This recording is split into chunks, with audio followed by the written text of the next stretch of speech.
نحمده ونصلي على رسوله الكريم اما بعد فاعوذ بالله من الشيطان الرجيم بسم الله الرحمن الرحيم رب اشرح لي صدري ويسر لي امري واحلل عقدة من لساني يفقهوا قولي۔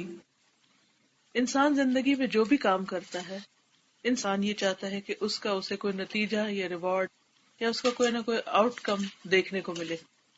مثلاً اپنی روزمرہ زندگی میں ہم بہت سے کام کرتے رہتے ہیں۔ کچھ کام ہم اپنی لائیولیہوڈ کے لیے کرتے ہیں، اس میں بزنس ہو گیا۔ جب بھی کوئی شخص کو بزنس سٹارٹ کرنے لگتا ہے تو وہ یہ ضرور دیکھتا ہے کہ اس کا پروفٹ کتنا ہوگا، کتنے % ہوگا۔ اسی طرح اگر آپ کوئی جاب کر رہے ہیں تو اس میں بھی آپ دیکھتے ہیں کہ سیلری کیا ہوگی اور پھر کتنے عرصے میں زیادہ ہو جائے گی یا کب کتنی ڈبل ہو جائے گی، اور یہ انسان کی ایک نیچر ہے۔ تو انسان دنیا میں جو بھی کام کرتا ہے وہ یہ چاہتا ہے کہ اس کو اس کا کوئی فائدہ ملے، کوئی نتیجہ ملے، اور نتیجہ بھی تھوڑا نہیں، چھوٹا نہیں، فائدہ کم نہیں، بلکہ بہت زیادہ ملے اور ملٹیپل فائدہ ہو، اس کا ایک کام کئی گنا بڑھ جائے۔ اسی طرح اللہ سبحانہ تعالیٰ نے انسان کے لیے اس کے نیک اعمال کو بڑھانے کے کئی طریقے رکھے۔ جو لوگ دنیا کے بجائے آخرت کو اپنے سامنے رکھتے ہیں وہ یہ چاہتے ہیں کہ ان کے اعمال کا اجر آخرت میں کئی گنا زیادہ ملٹیپلائی ہو۔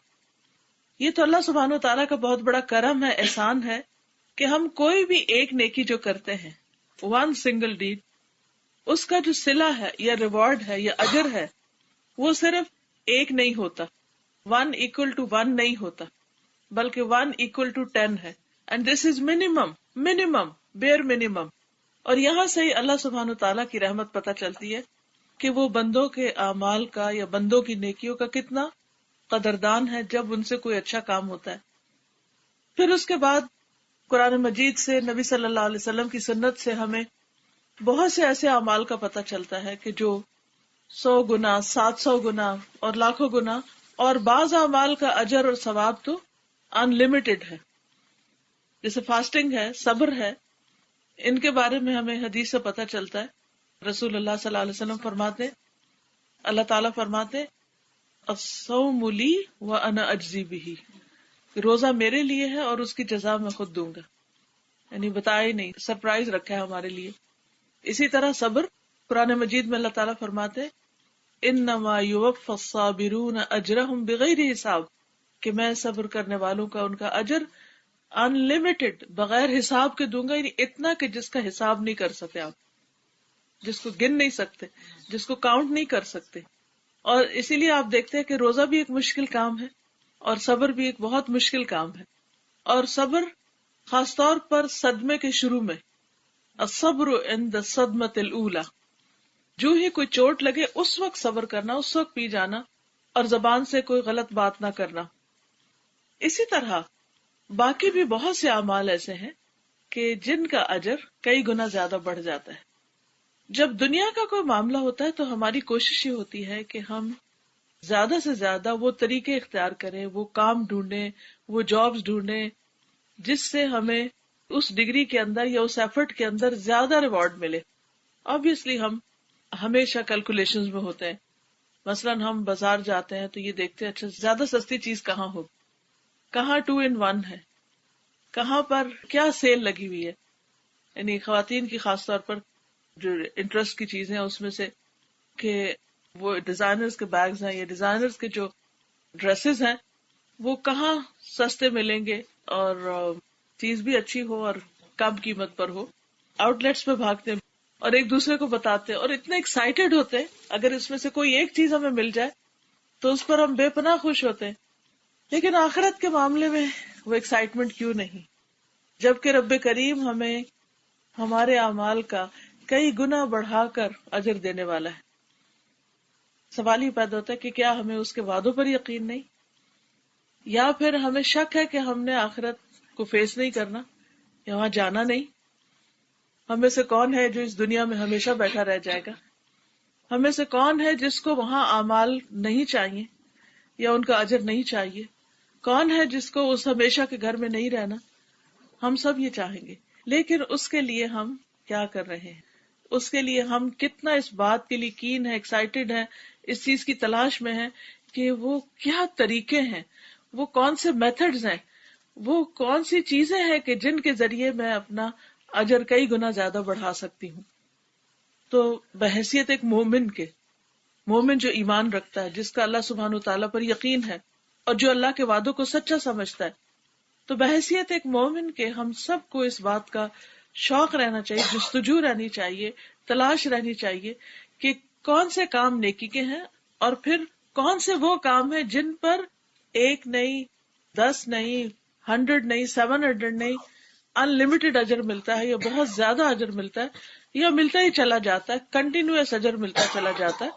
تو آج انشاءاللہ میں اس سلسلے میں کچھ باتیں آپ سے کروں گی. اجر کو بڑھانے والے اسباب، یعنی اعمال کے اجر یا ثواب کو بڑھانے والے اسباب کون سے ہیں، کہ وہ کون سی سرٹن ریزنز ہیں جن کی بنا پر انسان کے اجر بڑھ جاتے ہیں. اس میں آپ دیکھیے کہ کوئی بھی جو عمل ہوتا ہے اس میں اضافہ اس وقت ہوتا ہے یا کچھ بنیادوں پر ہوتا ہے جس میں سب سے پہلے کرنے والا، عامل، doer of a good deed. دوسرا ہوتا ہے کہ ٹائپ آف عمل یا نیچر آف عمل، یعنی جو ایکٹ آپ کرنے جا رہے ہیں وہ خود کیسا ہے. تیسرا ہوتا ہے اٹس ٹائم، اس کا وقت، کہ کون سا کام آپ نے کس وقت میں کیا. چوتھا ہوتا ہے مکان، کون سی جگہ پر کیا. اور پانچواں ہوتا ہے اس کے آثار، یعنی اس کی کنٹینیویشن یا اس کا امپریشن یا اس کے ایفیکٹس. اب آپ دیکھیے کہ جہاں تک کرنے والے کا تعلق ہے، اگر ایک ہی کام مومن کرے گا تو اس کا اجر کچھ اور ہوگا، وہی کام اگر منافق کرے گا تو اس کا کوئی اجر نہیں ہوگا. شرک کے ساتھ انسان کرے گا، مشرک کرے گا تو اس کا اجر نہیں ہوگا، کیونکہ اللہ سبحانہ وتعالیٰ کے ساتھ وہ کسی اور کو شریک ٹھہرا رہا ہے.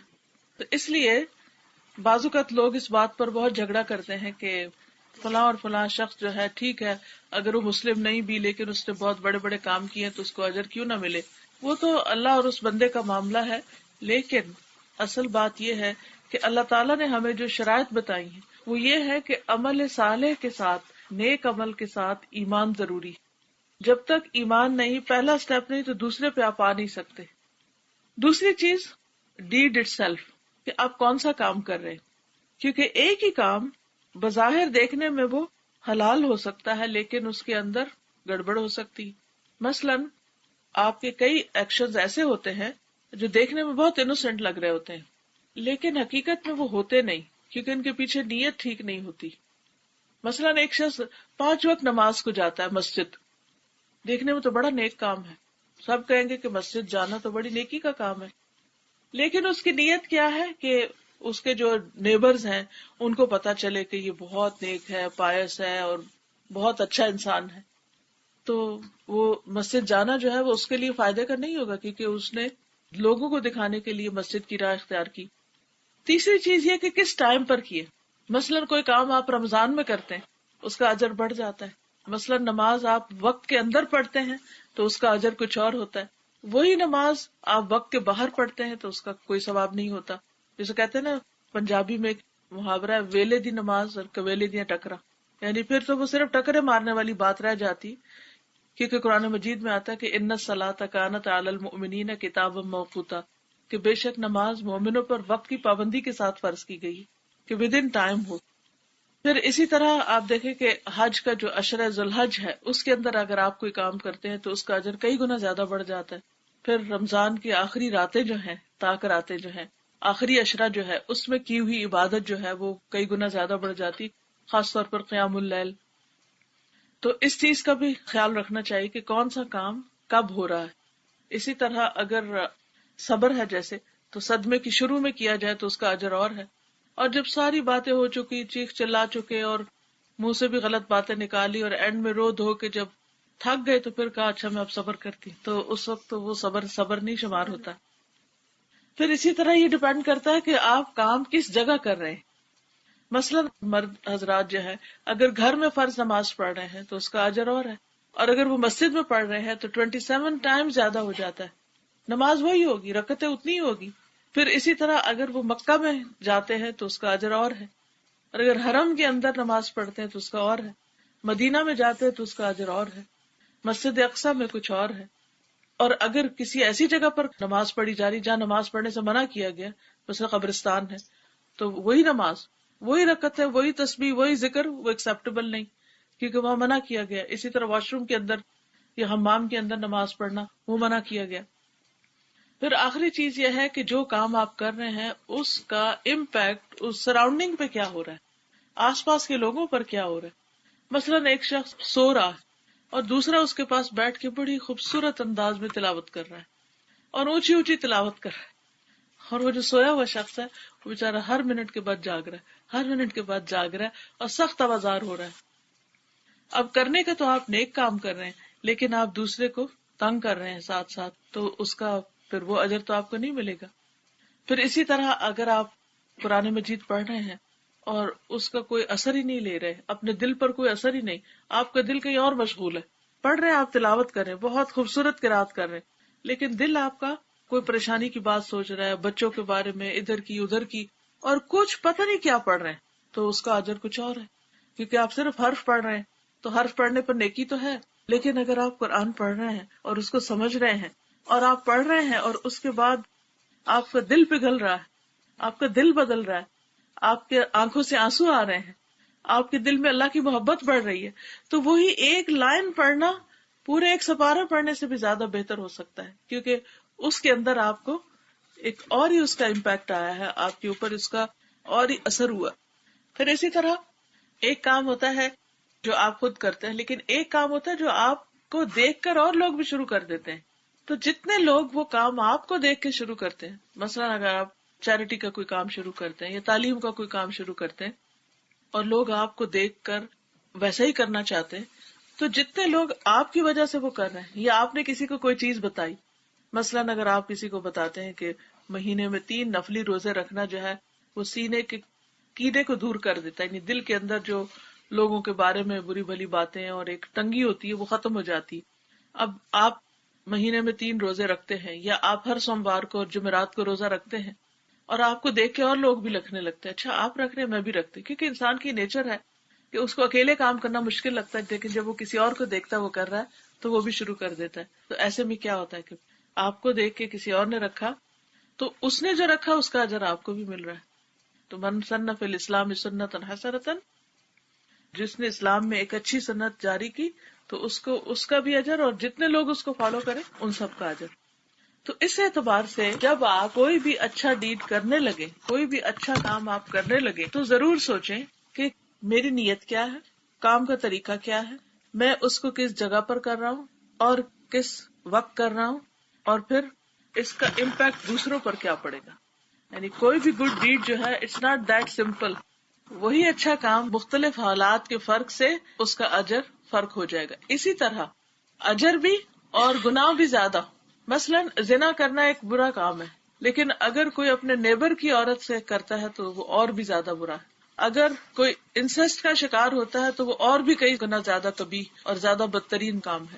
اسی طرح ایک برا کام اگر گھر میں کیا جائے تو بھی برا ہے. مثلا کسی نے گھر میں جھوٹ بولا تو وہ بھی برا ہے، لیکن اگر مسجد میں جھوٹ بولتا ہے بہت سخت برا ہے. پھر اسی طرح اگر کوئی شخص کہیں چوری کرتا ہے تو بہت برا ہے، لیکن اگر وہ مسجد میں چوری کر رہا ہے یا حرم میں جا کے طواف کرنے والوں کی جیب کاٹ رہا ہے تو بہت ہی بدترین ہے. اسی طرح اور بھی بہت سارے کام ہیں. ایک شخص کوئی غلط کام کرتا ہے اور اس پر ریگریٹ کرتا ہے اور وہ کہتا ہے کہ ہاں یہ غلط ہے، میں نہ کروں تو اچھی بات نہیں ہے، اللہ مجھے توفیق دے میں اس سے باہر نکل آؤں. لیکن اگر کوئی غلط کام کرتا ہے اور ڈٹ کے کرتا ہے اور کہتا ہے نو میں جو کر رہا ہوں وہ زیادہ بہتر ہے، اور اس کے اندر ایروگینس بھی ہے، تو وہ کام اور زیادہ برا ہو جائے گا. مثلاً آپ کسی کی بات نہیں مانتے ایسے فار نو ریزن، وہ بھی برا ہے. لیکن اگر آپ اپنی امی کی بات نہیں مانتے وداؤٹ اینی ریزن تو وہ کہیں زیادہ برا ہے. تو جس طرح نیک کام کئی گنا زیادہ اچھے ہو جاتے ہیں، اسی طرح برے کام جو ہیں وہ بھی اپنے اثر کے لحاظ سے کئی گنا زیادہ برے ہو جاتے ہیں.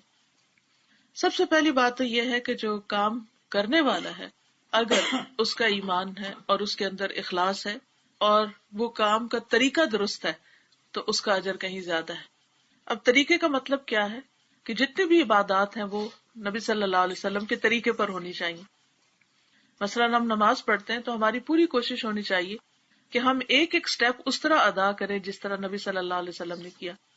کیونکہ بعض لوگ نماز پڑھتے ہیں لیکن وہ ان آداب کا خیال نہیں رکھتے. مثلا قیام ٹھیک نہیں کرتے.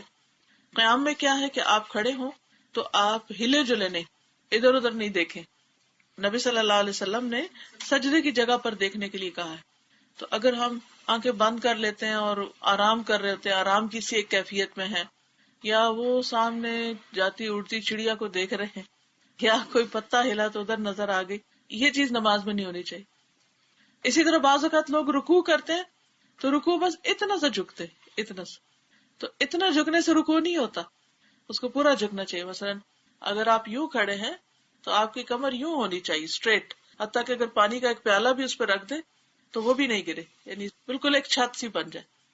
پھر اسی طرح بعض لوگ سجدہ کرتے ہیں تو بس صرف ماتھا لگاتے ہیں، پورا سجدہ نہیں کرتے، ناک نہیں لگاتے، تو اس سے بھی سجدہ نہیں ہوتا.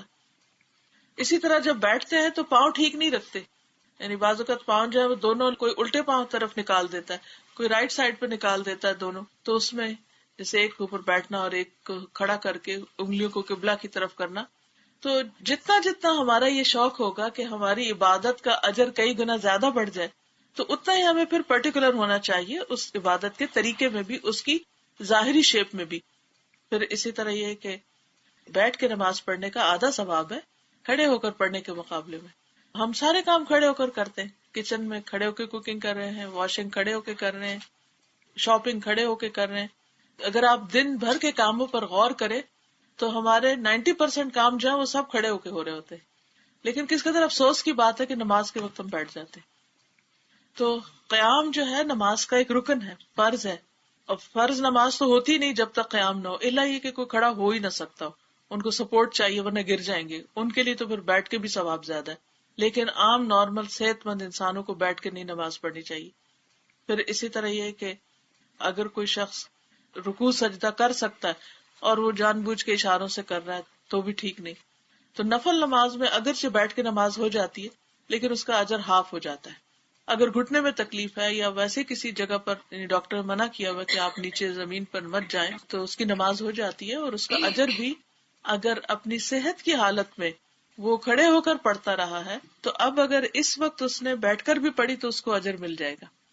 پھر اسی طرح یہ کہ نماز کے علاوہ بھی جیسے زکوٰۃ ہے، جیسے روزہ ہے، حج ہے. حج کے موقع پر بھی نبی صلی اللہ علیہ وسلم نے فرمایا کہ مجھ سے اپنے طور طریقے سیکھ لو.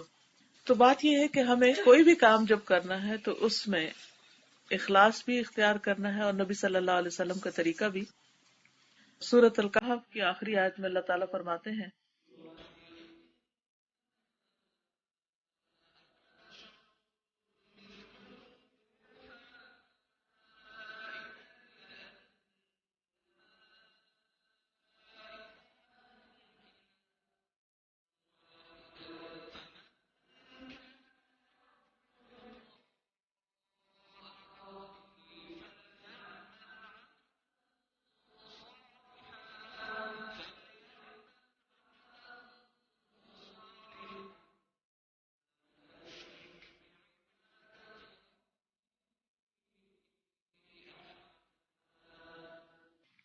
کہہ دیجئے بے شک میں تمہاری طرح ہی ایک انسان ہوں، میری طرف وحی کی گئی ہے کہ تمہارا الہ بس ایک ہی الہ ہے. بس جو کوئی اپنے رب سے ملاقات کی امید رکھتا ہو اسے چاہیے کہ نیک کام کرے. فَلْيَعْمَلْ عَمَلًا صَالِحًا وَلَا يُشْرِكْ بِعِبَادَةِ رَبِّهِ أَحَدًا، اور اپنے رب کی عبادت میں کسی دوسرے کو شریک نہ کرے. تو نیک عمل کے لیے شرط ہے کہ انسان آخرت میں اجر کی امید رکھتے ہوئے کرے اور اپنے رب کے ساتھ کسی اور کو شریک نہ کرے. رب کے ساتھ کسی اور کو شریک کیسے کیا جاتا ہے؟ بعض اوقات تو ہم باہر سے شریک بنا لیتے ہیں، بعض اوقات خود ہمارا اپنا نفس شریک ہو جاتا ہے. ہم کوئی بھی کام اس وقت کرتے ہیں جب ہمارا دل کرتا ہے، جب ہمارا موڈ ہوتا ہے، جب ہم وی فیل لائک ڈوئنگ. کئی دفعہ نیکی کے بہت سے کام ہوتے ہیں اور ہم کیا کہتے ہیں؟ I don't feel like doing it. بچوں کو آپ کہتے ہیں نا کہ بھی نماز پڑھیں یا اور کوئی کام کریں تو وہ کہتے ہیں ہمارا دل نہیں چاہ رہا، اور سمپل ریزن دل نہیں چاہ رہا کہہ کے بات ختم. اب آپ دیکھیے کہ ایک طرف اللہ سبحانہ و تعالیٰ آپ سے کہہ رہے ہیں کہ یہ کام کریں. مثلاً آذان ہوتی ہے تو اس میں کیا کہا جاتا ہے؟ حی علی الصلاۃ، حی علی الفلاح، آؤ نماز کی طرف آؤ. کامیابی کی طرف. دل کیا کہتا ہے؟ ابھی نہیں میں کر سکتا، ابھی دل نہیں چاہ رہا، ابھی دل نہیں چاہ رہا. ادھر آپ کو نماز کی طرف بلایا جا رہا ہے اور ادھر دل آپ کو آرام کی طرف بلا رہا ہے. اب دونوں میں ایک کشمکش ہو گئی نا. اب آپ کا امتحان ہے کہ آپ کس طرف جاتے. تو موسٹلی ہم کس کی بات مان لیتے ہیں؟ دل کی بات مان لیتے ہیں. تو دل جو ہے الہ بن جاتا ہے، دل خدا بن جاتا ہے انسان کا جب وہ اللہ سبحانہ تعالیٰ کی بات چھوڑ کر اپنے دل کی بات مانتا ہے. تو اس لیے ہمیشہ یہ دیکھنا چاہیے کہ اس وقت ایک عبد، ایک بندہ ہونے کی حیثیت سے میری ذمہ داری کیا ہے، مجھے اس وقت کیا کرنا چاہیے، میری ڈیوٹی کیا ہے. مثلا آپ دیکھیں کہ آپ میں سے کچھ لوگ ہو سکتا ہے جاب کرتے ہوں یا آپ کے ہسبینڈ جاتے ہوں، تو جب ڈیوٹی پہ جانا ہوتا ہے، بعض لوگ صبح 3 بجے جا رہے ہیں، 4 بجے جا رہے ہیں، 5 بجے جا رہے ہیں، کیا اس وقت کوئی یہ کہتا ہے کہ آج میرا موڈ ہی نہیں جانے کو، آج تو سنو پڑ رہی ہے اور آج تو بہت سردی ہے، آج تو بہت سنی ڈے ہے، انجوائے کریں گے، چھوڑو کیا جاب پہ جانا. کیا اس وقت ہم اپنے دل کی مانتے ہیں یا اس وقت ہم اپنی ضرورت کو دیکھتے ہیں کہ what is most needed at this time? اپنا موڈ نہیں بلکہ اب کرنا کیا ہے، کیونکہ اس کو پتا ہے اگر میں جاب پر نہیں گیا تو جاب سے چھٹی ہو سکتی، اور آج کل جابز ملنا بہت مشکل ہو گیا، تو مجھے اپنی اس جاب کو ریٹین کرنا ہے اور مجھے جانا ہی جانا ہے. بچوں کو اسکول جانے کا ٹائم ہوتا ہے، تو کیا اس وقت وہ یہ کہہ سکتے آج ہمارا موڈ ہی نہیں اسکول جانے کا، ایک دن 2 دن نہیں جائیں تو پھر آپ دیکھیں کیا ہوگا. ہم خود بھی بچوں کو گھر نہیں رہنے دیں گے کہ نہیں نہیں نہیں تم تو پیچھے رہ جاؤ گے دوسروں سے، تمہیں جانا ہی جانا ہے. تو دنیا کے معاملات میں ہم اپنے موڈ کو، ہم اپنی مرضی کو کبھی بھی آگے نہیں آنے دیتے. ہم اس وقت یہ دیکھتے کہ اس وقت کرنے کا کام کیا ہے. مثلا بچوں کو اسکول سے آنا ہے اور آپ کو کھانا تیار رکھنا ہے یا ان کو کچھ کھلانا ہے، اس وقت آپ یہ نہیں کہتے میرا کچھ موڈ نہیں ہو رہا کچھ پکانے کا، میں جا کے سو رہی ہوں. نہیں، آپ کو پتا ہے کہ اگر آپ سوئے تو پھر کیا ہوگا گھر میں. تو ہم میں سے ہر شخص، ہر عقل مند شخص یہی کرتا ہے کہ وہ اپنے دل کی باتیں نہیں مانتا بلکہ یہ دیکھتا ہے کہ اس وقت کرنے کا کام کیا ہے. اور عبادت نام بھی اس چیز کا ہے. عبادت کا مطلب ہے عبد. عبد کہتے ہیں غلام کو، اور غلام کا کیا کام ہوتا ہے، ایک سرونٹ کا کیا کام ہوتا ہے کہ اس کا آقا جو اسے کہہ رہا وہ کرتا چلا جائے. اچھا بعض اوقات یہ ہوتا ہے کہ ہم کام تو کر لیتے ہیں، اچھا نماز کا وقت ہے نماز پڑھ لیتے ہیں، رمضان آ گیا روزے رکھ لیتے ہیں، حج کرنے کو جا رہے ہیں حج کر لیتے ہیں، لیکن اس میں پیچھے کچھ گڑبڑ ہوتی ہے، وہ اخلاص نہیں ہوتا. وہ کیا ہوتا ہے، اس کی کچھ ریزنز ہیں یا اس کے کچھ طریقے ہیں. مثلاً کچھ چیزیں ایسی ہوتی ہیں جو اس اصل کام کے اندر بگاڑ پیدا کر دیتی ہیں، اس کو خراب کر دیتی ہیں. جیسے دودھ اچھا بھلا دودھ ہے، اگر آپ اس میں ایک قطرہ یوگرٹ ڈال دیں تو کیا ہوگا، ایک قطرہ ہے صرف، آپ کے نا اتنا بڑا کارٹن ہے دودھ کا اور ایک قطرے سے کیا ہوگا، نہیں نہیں ایک قطرہ اس کو بگاڑ دے گا، وہ دودھ نہیں باقی رہے گا دودھ. اسی طرح کھانے میں بعض اوقات آپ دیکھیں، بعض اوقات ڈرنکس کے اندر بعض اوقات چھوٹی سی چیز ہوتی ہے اس کا پورا کلر چینج کر دیتی ہے، اس کا ٹیسٹ چینج کر دیتی ہے، اس کی خوشبو چینج کر دیتی ہے. یا بعض چیزیں اگر نہ ڈالی جائے، انگریڈینٹس میں سے کوئی ایک مس کر دیا جائے تو کھانے کا مزہ ہی نہیں بنتا. تو بالکل اسی طرح آپ سمجھیے کہ نیک عمل جب تک کچھ چیزیں اس میں ہوں گی نہیں، اس کے سارے انگریڈینٹس پورے نہیں ہوں گے، یا پھر اگر اس میں سے کوئی مسنگ ہوگا تو وہ عمل اس سٹینڈرڈ پہ پورا نہیں اترے گا، اور اگر کوالٹی کا عمل نہیں ہوا تو وہ ایکسیپٹیبل نہیں ہوگا، قبول نہیں ہوگا، اور اگر بیر منیمم ایکسیپٹیبل ہو بھی گیا تو اس کا اجر بڑا نہیں ہوگا. اس لیے بہت احتیاط کی ضرورت ہے کہ وہ ساری چیزیں جو ہیں وہ پوری ہوں. اب وہ کیسے؟ مثلاً بعض کا دل میں انسان کوئی نیک عمل کرتا ہے تو اس لیے تاکہ لوگوں کو خوبصورت لگے، لوگوں کے لیے وہ بہت خوشنما بن جائے. مثلاً اگر ہم قرآن مجید پڑھیں اور یہ سوچیں کہ لوگ اپریشیٹ کریں کہ واہ کیا قرات ہے، کیا خوبصورت پڑھتا ہے، تو واہ واہ چاہنے کے لیے اگر ہم قرآن بھی پڑھ رہے ہیں تو بھی ایکسیپٹیبل نہیں. پھر اسی طرح بعض اوقات ہم اس لیے کوئی کام کر رہے ہوتے ہیں کہ ہائے لوگ کیا کہیں گے، اور خصوصاً جب اس طرح کے لوگوں کو ہم دیکھتے ہیں تو فوراً وہ کام شروع کر دیتے. مثلاً ہم عام طور پر اگر دوپٹہ نہ لیں اور جب کوئی دیکھیں کہ درس دینے والی خاتون آ رہی ہے تو ہم اپنا دوپٹہ ٹھیک کرنے لگے، یا یہ کہ مسجد جا رہے ہیں تو مسجد جاتے ہوئے ہم اس طرح کا ڈریس پہن لیں کہ وہ مولوی صاحب شاید اندر نہیں جانے دیں مسجد میں، یا ہائے لوگ کیا کہیں گے کہ دیکھو یہ اسی طرح مسجد آ گئی، مسجد ایسے نہیں آنا چاہیے. تو مجھے بڑی بازو کا حیرت ہوتی ہے کہ دین مسجد کے اندر تو نہیں ہمارا چرچ کی طرح کہ دین صرف چرچ کے اندر اور باہر گاڈ کا کوئی تعلق نہیں زندگی کے کسی معاملے سے. نہیں، ہمارا رب جو ہے وہ تو ہر جگہ دیکھتا ہے اور اس کی عبادت اطاعت ہر جگہ اور ہر موقع پر کرنی چاہیے، وہ ہماری چوائس پر مبنی نہیں ہے.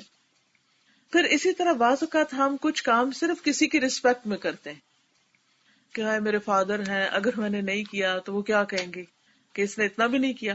ٹھیک ہے، ان کی رسپیکٹ اپنی جگہ ہے، لیکن نیکی کا کوئی کام اللہ کے لیے کرے، فادر کے لیے نہیں کرے. بعض اوقات بچے جو ہیں وہ فادر نے کہا تو نماز پڑھ لو تو پڑھ لیتے، آپ اپنے بچوں کے پیچھے پڑے رہتے ہیں نماز پڑھو تو وہ پڑھ لیتے ہیں، چھوڑ دیں تو وہ نماز نہیں پڑھتے، تو وہ آپ کے لیے نماز ہو گئی نا. تو ان کو اپنے سے ڈرانا یا اپنے لیے کام کروانے کی عادت نہیں ڈالنی چاہیے، وہ سب بھی اپنے رب کے لیے کریں. اور میں نے تو بلکہ یہ کرائیٹیریا رکھا ہوا تھا کہ بچے کی اصلاح اس وقت تک کرنی ہے جب تک وہ میرے کہے بغیر نماز شروع کر دے، میرے کہے بغیر اور اچھے کام شروع کر دے. اگر میرے کہنے سے ہی کرنے ہیں تو اس کا مطلب ہے کہ ابھی وہ دین اس کے دل میں اترا ہی نہیں، وہ بس صرف اوپر اوپر ہے. وہ جیسے چٹان کے اوپر مٹی پڑتی ہے اور پھر بارش آتی ہے سب دھو ڈالتی ہے، تو بالکل ایسے ہی اگر وہ دین جو اوپر اوپر ہے اور اندر نہیں پینیٹریٹ کیا اور جو ہی معاشرے میں ایکسپوز ہوئے تو وہ سارا کچھ ختم ہو گیا تو اس کا فائدہ نہیں. تو اس لیے جو طریقہ ہے یا میتھڈالوجی ہے وہ فرق ہونی چاہیے کہ بہت اپنی طرف سے غصہ کر کے یا ڈانٹ ڈپٹ کے کوئی کام کرانے کا فائدہ نہیں، بلکہ ایسی بات کرنی چاہیے جس سے وہ دل کے اندر اترے اور اس سے محبت کرنے لگے اس کام سے، نہ کہ اس سے بھاگنے لگے. اسی طرح بعض اوقات ہمیں لوگوں کی محبت ہم سے کچھ کام کراتی ہے. مثلاً بچوں کی محبت ہم سے کچھ کام کرواتی ہے، شوہر کی محبت یا کسی بھی انسان کی محبت، ادروائز ہم وہ کام کرنے والے نہیں ہوتے. تو یہ بھی موٹو ٹھیک نہیں ہے، کیونکہ قرآن مجید میں آتا ہے کہ کچھ لوگ جب کھانا کھلاتے ہیں تو وہ کہتے ہیں انما نطعمکم لوجہ اللہ لا نرید منکم جزاء ولا شکورا، ہم تمہیں اللہ کے چہرے کی خاطر کھلا رہے ہیں. یہاں مطلب یعنی اللہ کا دیدار ہو ہمیں، ہم اس کا ریوارڈ یا صلہ صرف اس شکل میں چاہتے ہیں. ہمیں تمہاری اپریسیشن یا تعریف ان چیزوں کی ضرورت نہیں ہے، اور ہمیں تم سے شکریہ بھی نہیں چاہیے. یعنی وہ اتنا زیادہ اس سے بے نیاز ہوتے ہیں کہ کوئی ان کی تعریف کرے. اور یہ ایک بہت بڑی غلامی سے آزاد ہونا ہے. جب انسان بندوں کے لیے کام کرتا ہے اور بندے وہ کرتے ہی نہیں ہے، مثلاً ہسبینڈ کے لیے ایک لمبی چوڑی کوکنگ کی اس نے 5 منٹ میں کھا کے اور نہ شکریہ ادا کیا نہ کچھ، تو آپ دیکھیں کہ پھر کتنی فرسٹریشن ہوتی ہے. انسان پھر کہتا ہے اچھا کوئی فائدہ نہیں ہوا مجھے، اچھا ڈریس پہنا کسی نے تعریف نہیں کی، کیا فائدہ ہوا، اس کا فائدہ نہیں، اس کا فائدہ یہاں نہیں ملنے والا. اگر آپ لوگوں کے غلام بن کے رہیں گے اور لوگوں کی تعریف اور لوگوں کی محبت میں کام کرتے رہیں گے تو زندگی میں فرسٹریشن کے سوا کچھ حاصل نہیں ہوگا. اگر اللہ سبحانہ وتعالیٰ کا یقین اور احساس اور احسان کے درجے پہ کام کریں گے کہ میرا رب یہاں دیکھتا ہے، کیونکہ کہتے ہیں نا کہ نیک عمل اس طرح کرو گویا تم اللہ کو دیکھ رہے ہو. اور اگر یہ کیفیت نہ ہو تو پھر یہ تو ضرور سوچو کہ اللہ تعالیٰ تمہیں دیکھ رہا ہے، کہ اللہ تعالیٰ تمہیں دیکھ رہا ہے. اور دل کی خوشی کی کیا انتہا ہوتی ہے کہ جب کوئی نہیں دیکھ رہا ہوتا اور آپ کوئی اچھا کام کر رہے ہوتے ہیں سیکریٹلی، خاموشی کے ساتھ، کسی کو پتہ نہیں چلا، آپ نے انڈیکیشن بھی نہیں دی، آپ نے کسی کو خبر بھی نہیں دی، تو آپ دیکھیں کہ اس کام کی جو ایک گہری سکینت آپ کے دل کے اندر اترتی ہے وہ دکھاوے سے نہیں اترتی. دکھاوے سے وقتی طور پر کوئی تعریف کر دیتا ہے، آپ کو ایک دم آپ بھی ایکسائٹیڈ ہوتے ہیں، خوش ہو جاتے ہیں، تھوڑی دیر کے بعد ایکسائٹمنٹ ختم ہو جاتی. لیکن یہ جو اللہ کی خوشی کے لیے کام ہوتا ہے وہ آہستہ آہستہ آپ کے دل میں، آپ کے چہرے پر، آپ کے پورے وجود، آپ کی پوری شخصیت کا حصہ بن جاتا ہے اور آپ بالکل ایک ریلیکسڈ انسان ہو جاتے ہیں، جیسے آپ واقعی کسی کی پروٹیکشن میں چل پھر رہے ہوں. پھر اسی طرح یہ ہوتا ہے کہ بعض اوقات ہم کوئی نیک کام کرتے ہیں کسی سے کوئی مطلب نکالنے کے لیے. جیسے بعض اوقات بچوں کو آپ مثلا کوئی کام کہتے ہیں یہ کرو یہ کرو، وہ نہیں کرتے، اور جب وہ دیکھتے ہیں آپ ناراض ہونے لگے ہیں تو وہ پھر کرنے لگتے ہیں تاکہ آپ نے ان کو جو ریوارڈ دینا ہے یا ان کے ساتھ کوئی پرومس کیا ہوا ہے تو وہ پورا ہو سکے. تو اس لیے بہت ضروری ہے یہ بات کہ ہم کسی انسان سے کسی قسم کا کوئی مطلب حاصل کرنے کے لیے یا ان کی تعریف کے لیے یا ان کی تنقید سے بچنے کے لیے یا ان کی اپریسیشن ایسے کسی وجہ سے کام نہ کریں. ہم جو بھی نیک کام کریں وہ صرف اپنے رب کے لیے کریں. وَلَا يُشْرِكْ بِعِبَادَةِ رَبِّهِ أَحَدًا. قرآن مجید میں ایک اور جگہ پر آتا ہے الا للہ الدین الخالص، خبردار اللہ کے لیے ہے خالص دین، خالص پیور، کوئی کسی اور کا شائبہ نہیں اس میں، یہ بھی شامل ہے وہ بھی نہ، صرف اللہ کے لیے. کیونکہ انسان جب اللہ کی نعمتوں کو یاد کرتا ہے کہ میرے رب نے مجھے اتنا کچھ دیا، میں اس کو کیا دے رہی. آپ دیکھیں کہ اللہ نے جو چیزیں آپ کو دی نا وہ آپ ہی کو دی ہیں. مثلا آپ کی آنکھیں آپ کی آنکھیں ہیں، اللہ تعالیٰ نے اس میں کسی کو شریک نہیں کیا کہ اچھا تم بھی دیکھ لو ان آنکھوں سے اور وہ تمہارے بچے بھی تمہاری آنکھوں سے دیکھیں گے.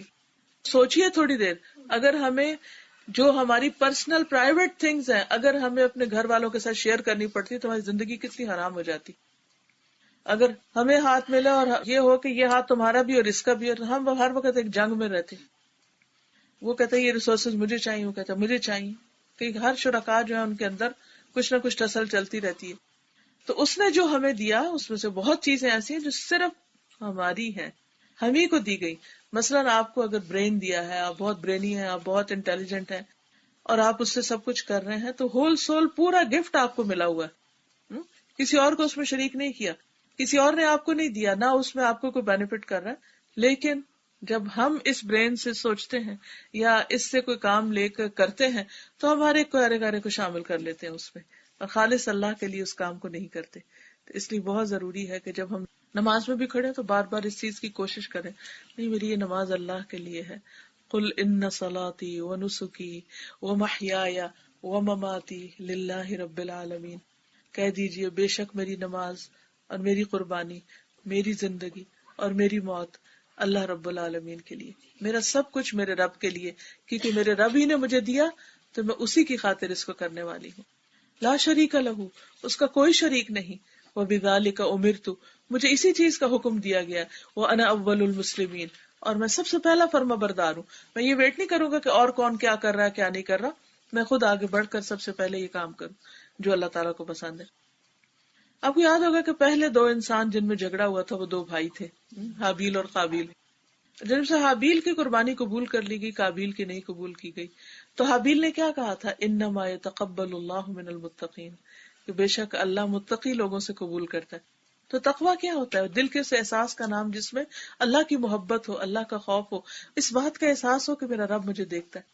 تو جو بندہ اللہ تعالیٰ کی محبت میں، اللہ تعالیٰ کے احساس کے ساتھ کوئی بھی نیک کام کرتا ہے، ہاں اس کی نماز ہو یا روزہ ہو کچھ بھی، تو وہ کام اللہ تعالیٰ قبول کر لیتے ہیں. اور اس کا ریوارڈ پھر آپ کو معلوم ہے کتنا. صرف ایک نہیں، ایک لقمہ بھی کوئی اللہ کے راستے میں خرچ کرتا ہے پیور اللہ کی رضا کے لیے، تو وہ کئی گنا زیادہ ہو جاتا ہے، حتیٰ کہ وہ پہاڑ بن جاتا ہے، جبل احد بن جاتا ہے. صرف ایک چھوٹی سی چیز، اتنی قدردانی. دنیا میں کوئی ہے جو اتنے پرسنٹ پروفٹ دے اور اتنا زیادہ بڑا انعام دے کہ آپ اس کے لیے ایک لقمہ کسی کو دیں اور وہ آپ کو ایک پہاڑ جتنی چیز لا کر دے؟ نیور، کبھی ہو ہی نہیں سکتا. تو جس رب نے اپنی رحمت کے دروازے آپ کے لیے کھولے ہوئے ہیں، کیا اس کے لیے ہم یہ سب کچھ نہیں کریں گے؟ اچھا، اس اخلاص کو اتنا زیادہ ہائی لائٹ کیوں کیا جاتا ہے ہمارے دین میں، اور نیت کے پیور ہونے کو اور اللہ کے لیے کام کرنے کو؟ کیونکہ اس کے کچھ بینیفٹس ہیں. ان میں سب سے پہلی بات ہے کہ انسان کے اندر استقامت آتی. جب انسان بندوں کے لیے کام کرتا ہے تو اس کا کام جمتا نہیں. وہ ایک دن کرے گا، جس دن بندے نہیں ہوئے تو کام چھوڑ دے گا. لیکن جب اللہ کے لیے کرتا ہے تو پھر اس میں کنٹینیویشن ہوتی، وہ کام کرتا چلا جاتا ہے. تعریف ملے، تنقید ملے، وہ اپنے راستے پر آگے بڑھتا چلا جاتا ہے، اس کام کو چھوڑتا نہیں. حتیٰ کہ بڑی بڑی مشکلیں آتی تب بھی نہیں چھوڑتا، کیونکہ وہ اپنے رب کے لیے کر رہا ہے. دوسری چیز یہ ہے کہ انسان حرام میں پڑنے سے بچتا ہے، ناجائز چیزوں میں پڑنے سے بچتا ہے، کیونکہ اس کو پتا ہے اس کا رب دیکھ رہا ہے. تو اگر اس نے کوئی غلط کام کیا تو اس کی پوچھ ہوگی، اس کی پکڑ ہوگی، تو فوراً اس کو چھوڑ دیتا ہے. پھر اسی طرح یہ ہے کہ انسان کو یہ پتا ہوتا ہے کہ جب میں نے اپنے رب کے لیے کیا تو وہ قدردان ہے، اور وہ قدردانی کرے گا اور مجھے اس کا کئی گنا زیادہ ریوارڈ ملے گا. اگر میں بندوں کے لیے کروں گا تو اس کا کیا مجھے ملے گا، اس لیے اس کے پھر طلب ہی نہیں وہ ہوتی. پھر یہ کہ کام آسان ہو جاتے ہیں. جس کام میں تقویٰ ہوتا ہے اللہ تعالیٰ اس کام میں آسانی پیدا کر دیتا ہے. ایک ہی نماز ہوتی ہے لیکن کچھ لوگوں کے لیے بڑی بھاری ہوتی ہے. انہا لکبیرۃ الا علی الخاشعین، نماز بڑی بھاری چیز ہے مگر خاشعین کے لیے کچھ بھی بھاری نہیں. اچھا، بھاری کب ہے؟ کہ جب آپ کے دنیا کے کام رش میں پڑے ہوتے ہیں کہ اچھا کریں کیسے کریں. لیکن جب آپ کو پتا میرا رب دیکھ رہا ہے اور میں اس وقت رب کے آگے کھڑی ہوں، آپ لمبا بھی کھڑے ہوں تو آپ کو نو ہری، کیونکہ آپ کا رب دیکھ رہا ہے نا آپ کو. آپ آرام سے سجدہ کریں، آپ بیٹھ کے ذکر کریں، آپ کچھ کریں، you will enjoy your prayer, your ذکر، یور صلاۃ، ایوری تھنگ، کیونکہ آپ ون آن ون اپنے رب کے ساتھ بات کر رہے ہیں اور وہ آپ کو دیکھ رہا ہے. اب تقلبک فی الساجدین، ڈھیروں لوگ بھی سجدہ کر رہے ہوں تو آپ اس میں کس طرح ایکشن کر رہے ہیں وہ آپ کو دیکھ رہا ہے، آپ اس کی خاص نظر کے اندر ہیں. تو اس میں انسان کے لیے نیک کام انجوائبل ہو جاتے ہیں. پھر یعنی انسان اس وقت ان چیزوں کو کسی بوجھ تلے رہ کے نہیں کرتا. اسی طرح قرآن مجید میں آتا ہے وَمَن يَتَّقِ اللَّهَ يَجْعَل لَّهُ مِنْ أَمْرِهِ يُسْرًا. جو اللہ کا تقوی اختیار کرے گا، اللہ کے لیے کام کرے گا، اللہ تعالیٰ اس کے کاموں میں آسانی پیدا کر دے گا. تو انشاءاللہ پھر بڑے بڑے نیکی کے کام، بھاری بھاری کام بالکل ہلکے ہو جائیں گے. وہ کام جن کو کرنے کو دل نہیں چاہتا، جب آپ کو پتا ہوگا اس کا ریوارڈ بہت زیادہ ہے، تو پھر آپ کہیں گے نہیں میں تو سب سے آگے نکلوں. کیونکہ انسان کی ویکنس ہے نا کہ وہ ہمیشہ نفع نقصان کو دیکھتا ہے. پھر اسی طرح یہ ہے کہ جیسے پہلے بھی بات ہوئی کہ انسان کا عقیدہ درست ہونا چاہیے، شرک نہیں ہونا چاہیے. پھر انسان کا اللہ تعالیٰ کے ذات، اس کے ناموں، اس کی صفات پر ایمان ہو تو اس سے بھی انسان کے عمل میں زیادہ خوبصورتی پیدا ہوتی. مثلا یہ کیسے؟ مثلا اللہ سبحانہ وتعالیٰ کی ایک صفت السمیع ہے کہ اللہ تعالیٰ سننے والا ہے. تو آپ کی دعا مانگنے کا طریقہ کیا ہوگا؟ آپ کی دعا میں توجہ بڑھ جائے گی کیونکہ آپ کو پتا ہے کوئی سن رہا ہے. اچھا جب یہ ہوتا ہے نا کوئی سن نہیں رہا تو آپ کا سٹائل کچھ اور ہوتا ہے. جب ہوتا ہے سن رہا ہے کہتے یا اللہ، اور آپ کو یقین ہوتا ہے اللہ نے سن لیا، سن رہا ہے، تو آپ جب وہ دعا مانگتے ہیں تو اس کا طریقہ ہی کچھ اور ہوتا ہے. اور جب آپ کو یہ یقین نہیں ہوتا نا تو آپ کہتے پتہ نہیں وہ بس مجھے کہا گیا یہ وظیفہ کرو، یہ پڑھو، تو میں پڑھ رہی ہوں، اور آپ صرف لفظ دہرا رہے ہیں اور دل مشغول ہے کہیں اور، دل میں کچھ اور سوچے جا رہے ہیں. اب آپ دیکھیے دل کچھ کہہ رہا ہے، زبان کچھ کہہ رہی ہے، اور پڑھ کچھ کیا ہو کیا رہا ہے. اگر کوئی شخص آپ سے اس طرح بات کرے تو آپ کیا کریں گے؟ مثلا آپ کا بچہ آپ سے کچھ لینے کے لیے آیا اور وہ دیکھ رہا ہے کچھ اور، کہ ماما پانی دے دیں، تو آپ کیا کہیں گے؟ اچھا یہ لو پانی. آپ سنیں گے بھی نہیں، آپ کہیں گے اچھا جب یہ سیریس ہوگا نا تو پھر میں اس کی بات سنوں. تو ہم اللہ سبحانہ وتعالیٰ کے ساتھ ہر وقت یہ نان سیریس ایٹیٹیوڈ اختیار کیے ہوئے. نیکسٹ ٹائم جب آپ نماز پڑھیں تو آپ دیکھیں اس کے بعد جو دعا مانگتے ہیں تو اس میں یہ کتنا یقین ہے کہ کوئی سن رہا ہے. اچھا پھر جب المجیب اللہ کی صفت ہے کہ وہ جواب دیتا ہے، اچھا وہ جواب دے رہا ہے، ہاں میرے بندے میں نے سن لیا، میں تیری مشکل دور کروں گا، میں تیرے لیے آسانی کر دوں گی. جو مانگ رہے وہ آگے سے بتا رہے ہاں ہاں ٹھیک ہے ہو جائے گا، ڈونٹ وری. جب ہمیں یہ یقین ہو جائے تو آپ سوچئے کہ وہ ایسی کمیونیکیشن ہوتی ہے کہ جس میں پھر انسان دعا مانگنے میں ڈھیلا نہیں کبھی پڑتا. حضرت زکریا علیہ السلام نے بیٹے کے لیے کتنے عرصہ دعا کی؟ سال کی تھی. مایوس نہیں ہوئے، انہیں پتا تھا میرا رب سن رہا ہے اور میں نے مانگتے جانا ہے حتیٰ کہ قبول ہو گئی. اسی طرح جب ہمیں پتا ہے کہ اللہ قدیر ہے، وہ قادر ہے، قدرت رکھتا ہے، اسے کسی سے پوچھنے کی ضرورت نہیں، وہ سب کچھ کر سکتا ہے. تو اب آپ مشکل سے مشکل چیز جو آپ کو زندگی میں لگ رہی ہوتی ہے اور آپ اس سے مانگ رہے ہوتے ہیں اور ساتھ آپ اس کی صفت کو ذہن میں لا رہے ہوتے ہیں، اللہ زمین تیرے کنٹرول میں، آسمان تیرے کنٹرول میں، ستارے سارے تیرے اختیار میں، سب کچھ تو کر سکتا ہے، میں تجھ سے مانگتی ہوں، میرا کام بھی تو ہی کرے گا. اب دیکھیے کہ اس کام کی چاشنی، اس دعا کی چاشنی میں، اور ایک یہ کہ انسان بس پڑھ رہا ہے یا حیو یا قیوم برحمتک استغیث، اور کوئی پتہ نہیں کہ کیا رہا ہے، کس کو پکار رہا ہے. یا حیو یا قیوم کا معنی کتنا عظیم معنی ہے، اے زندہ رہنے والے، یعنی جس کو کبھی نیند بھی نہیں آئی، جس کو اونگ بھی نہیں آئی، اور جس کو فنا ہے ہی نہیں. کوئی اور ہے ہی نہیں ایسا جس کو فنا نہ ہو، کوئی اور ہے ہی نہیں ایسا جس کو نیند کی ضرورت نہ ہو. جن انسانوں پہ ہم توقع رکھتے ہیں وہ سو بھی جاتے ہیں، وہ بھول بھی جاتے ہیں، وہ مر بھی جاتے ہیں، لیکن جس رب پہ ہم ایمان رکھتے ہیں مضبوط سہارا، وہ نہ سوتا ہے، نہ نیند آتی ہے، نہ اونگ آتی ہے، نہ اس کو موت ہے، وہ ہمیشہ سے ہمیشہ رہے گا. تو یہ چیز ہمارے اندر ایک اور ہی لطف پیدا کر دیتی ہے عبادت کا